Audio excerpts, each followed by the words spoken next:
So hi guys, welcome back to my channel. ಇವತ್ತು ನಾವು ಈ ಟೆಂಟಿಟಿವ್ ಕ್ಯಾಲೆಂಡರ್ ನೋಡೋಣ.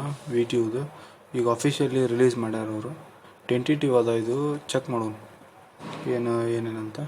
ಇದೇ ನೋಡ್ರಿ ಅಫಿಷಿಯಲಿ ರಿಲೀಸ್ ಮಾಡಿರೋ ಟೆಂಟಿಟಿವ್ ಟೈಮ್ ಟೇಬಲ್. ಇದ್ರೊಳಗೆ ಸೆಮ್ ಸ್ಟಾರ್ಟ್ ಆಗೋದು 17/3 ಆ್ಯಂಡ್ ಕ್ಲಾಸ್ನೂ ಅದೇ ದಿನ ಸ್ಟಾರ್ಟ್ ಆಗ್ತಾವೆ. ಕ್ಲಾಸ್ನೂ ಅದೇ ದಿನ ನೀವು ಹೋಗಬೇಕು.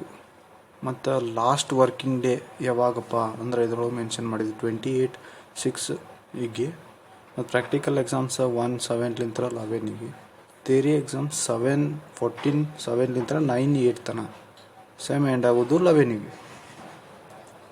So total sem from 17 to 11 ಎಷ್ಟಾಗುತ್ತೆ ಅಂದ್ರೆ 5 months ಆಗುತ್ತೆ. ಈ 5 months ಟೋಟಲಿ ಹೆಂಗೆ ಸ್ಟಡಿ ಮಾಡೋದು ಅಂತ ಹೇಳ್ತೀನಿ.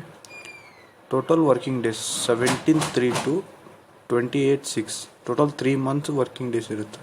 ಫಾರ್ ಪ್ರಾಕ್ಟಿಕಲ್ ಎಕ್ಸಾಮ್ಸ್ ಟೈಮ್ ಎಷ್ಟು ಅಂದ್ರೆ 10 days ಪ್ರಾಕ್ಟಿಕಲ್ ಎಕ್ಸಾಮಿಗೆ ಟೈಮ್ ಇರುತ್ತೆ.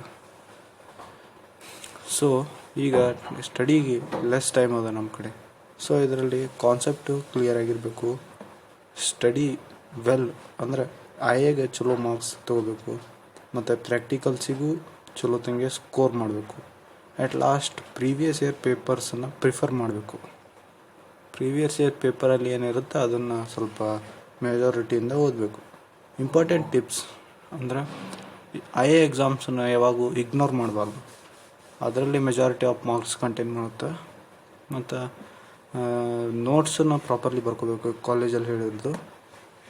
ಮತ್ತು ಮ್ಯಾಥ್ಸಲ್ಲಿ ಎಸ್ಪೆಷಲಿ ಮ್ಯಾಥ್ಸಲ್ಲಿ ಪ್ರಾಬ್ಲಮ್ಸನ್ನು ಪ್ರಾಕ್ಟೀಸ್ ಮಾಡಬೇಕು. ಸೊ